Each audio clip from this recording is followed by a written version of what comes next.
Email Verification Failure Reset Guide. Have you lost access to your registered email account on Bitunix? In the next minute and a half, we will guide you through the email verification reset process on the Bitunix web platform. Should you require additional support at any stage, please reach out to our official customer service team. Step 1. Open bitunix.com and log into your account using your existing credentials. Step 2. On the login interface, click the Security Unavailable link. A dialog titled Select Unavailable Item will appear.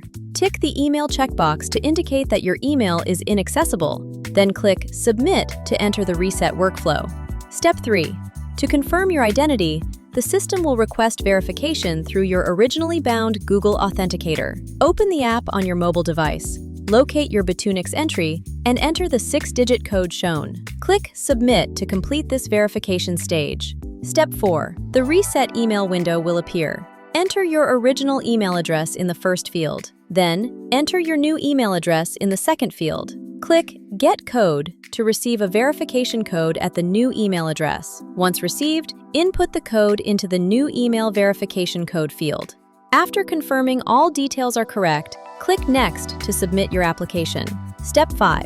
Upload your KYC qualification and proof of source of funds. You must submit at least one of these documents. Images are accepted in PNG, JPEG, or JPEG format, up to 10 megabytes each, with a maximum of 3 files. Videos are accepted in MP4, MOV, AVI, or WEBM format, up to 50 megabytes each, with a maximum of 3 uploads. Once your files are attached, click Next to finalize submission. Our verification team will review your application within 3 to 5 business days and notify you of the outcome. Please remember that for the safety of your funds, withdrawals are restricted for 24 hours after any security item is modified. One final note, if both your Google Authenticator and your email verification are inaccessible, you may select both items simultaneously during the reset process. The system will validate your email reset first, followed by your Google Authenticator reset. Bitunix, better liquidity, better trading.